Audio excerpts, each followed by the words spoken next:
Hello, everybody. I'm John Locke, and I'd like to welcome you to the LockeInYourSuccess.com Trading Performance Podcast, where it's all about real traders, real problems, and real coaching. Listen up and enjoy the segment. I'm just going to address a question that I'm often asked. And a lot of people ask me, well, how did you make it so fast as a trader, so far, so fast? And for those of you who don't know, I started trading in, I think it was, I don't remember if it was late 2005 or early 2006 or whatever. But very quickly, by 2007, I was mentoring people. So, and when I started trading, by the way, I didn't even know what a stock was. I mean, realistically, I had no idea what was going on. And, now I'm teaching people options trading within a year almost. So how do you make it so fast? Well, realize that everything that happens in your life to you includes a lesson that can be applied to other parts of your life. And I had the benefit of being a martial arts instructor when I was really early, like when I was 14 years old. So, virtually all my life I've been a teacher, and I've also been a problem solver who's been looking for an easier way to do things at the same time. So, when I was 14, I was head instructor at a martial arts school. My instructor was hardly ever there. I was the person who was most advanced student. I ended up being the teacher of all the classes and essentially running the school when I was 14. One of the things that I've noticed about students is that, and about myself, by the way, right? This is just a normal human thing, is we want to learn the most advanced thing. We want to be able to do this flying, spinning kick right away. We don't want to sit there and say and do our stances and do the punching drills and all this other stuff. We want the next new thing, the next new thing, the next new thing. But the reality is that in order to be able to do those new things, you have to be able to do the basics very, very well. You have to become very, very well versed in the basics.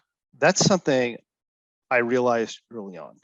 And that's in regard to learning process, which I'll actually, and I still struggle with that too, by the way. I'll tell you a little story later if we have time. But I noticed that about my students. They always want to go to the next level.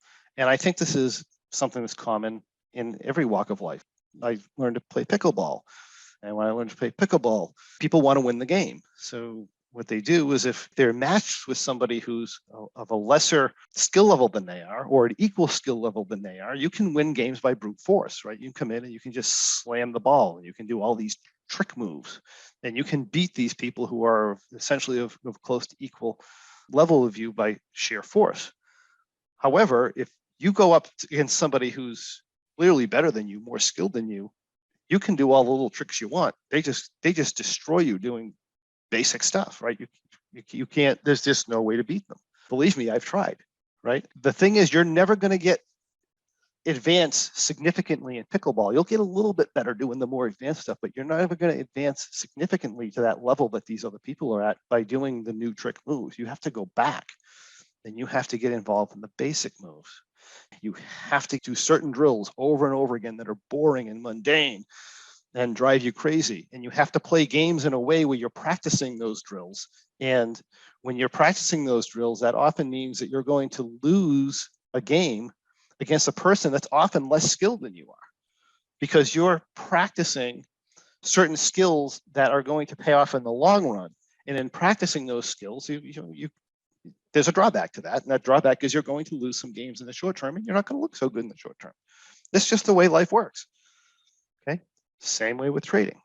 And realizing that, a big part of progress.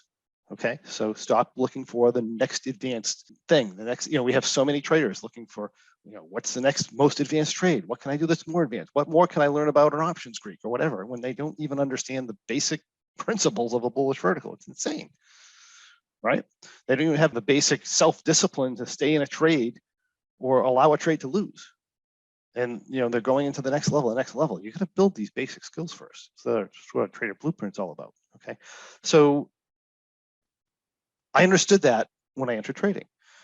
The other thing or experience I had in my life is I tried many things looking for the so-called easy money, and I found out, sure, you can make a lot of money doing these things, but it's much more uncertain that you're going to make money than you think, and it's more complicated than most people think. So some things I've done in the past that are typical for easy money, or at least were typical for easy money back in the 2000s, early 2000s, and even the late 1900s. Network marketing. I did network marketing. Hey, it looks easy, right? You come in, you just bring people in under you, and you get passive income from all those people under you. That's a lot of work. Network marketing is a recruiting business. It's not a sales business, it's a recruiting business. If you can recruit people and you can do it well, and you work your ass off, you can make a shit ton of money in network marketing. But you have to get over the thought or the belief that it's easy money. You have to get down, you have to get to work, and you have to do what needs to be done in order to do it. Other things I've gotten involved in, building houses. You can build a house, right? I can buy a piece of land, build a house, make a profit. Sounds easy. It's a hell of a lot of work. There's a lot of risk involved. It's certainly not easy money. Did I make a lot of money? Yes, I made a lot of money. Or a lot of money for me at the time, not a lot of money for me now, right? But yes, did I make money? Yes, I made money, but it was a lot of work, a lot harder than I thought. They have flipping houses. Again, another thing that's portrayed easy. I mean, we have TV shows about it, right?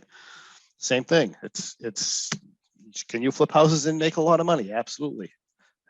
Heck of a lot of work, heck of a lot of effort, and a lot of risk. And also real estate investment, buying houses and renting them out. Again, can you make money? Yes, you can make money, but it's a lot of work. All these things can be very profitable, much more profitable than working straight time for money. Okay, you can make more money in network marketing, more money flipping houses, more money in real estate investing than you can if you're doing time for money exchanges. But those profits require risk and effort, and they're much less common among and those profits are much less common among the participants of these activities than is generally believed. So my point being, by the time I got into trading, that common and extremely destructive belief that I was going to find a set of instructions or a trade or a magical process that I could follow that somehow mystically produced consistent income, that concept was already 99% pounded out of my head. That doesn't mean I didn't fall for the fantasy though, right? I did fall for the fantasy. I went to an Invest Tools conference. I fell for it hook, line, and sinker. But the important part is I didn't stay there for long, right? I quickly realized that this was like everything else I tried doing. And if I was going to make it as a trader, it was going to take some time. It was going to take effort. And the effort it was going to take was a different kind of effort than trying to find or create a trade. I mean, I see all kinds of people putting in a ton of effort, trying to create this magical strategy that never loses money no matter what. You know, they may find in back testing, because you can create that in back testing, but they're never going to find one that's going to work out in real life. It's just, it doesn't exist. And since I tried virtually everything else, I determined that if I wanted to make money in trading or any of these other things, I was just going to have to deal with it. You know, I'm going to have to put in the effort. I'm going to have to deal with the uncertainty. I'm going to have to do the things that I'm trying to avoid and deal with the things that I'm trying to avoid by creating this, you know, this magical, easy money, sure thing strategy. Once I decided that, success in trading was pretty easy, you know, and here I am. So in order for you to do the same, one of the things it's going to require is you're going to have to let go of the pursuit of the fast, easy money, the pursuit of Santa Claus, the pursuit of the fantasy. And the sooner you accept that you're going to have to deal with the effort and the uncertainty, and you're willing to do so, the faster you're going to make it in, you know, the trading business or any other business that you could possibly think of.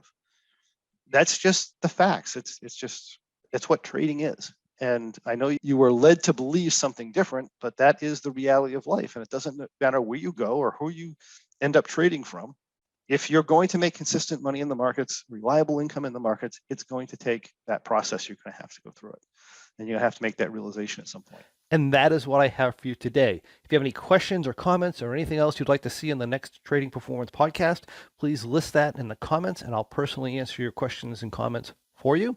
Also, I'd love to encourage you to come on over to lockinyoursuccess.com. That's LOCKE in yoursuccess.com, and check out our Trading Performance and Pro memberships, where you can find the tools you need to become a much more effective trader, regardless of the type of trading you do.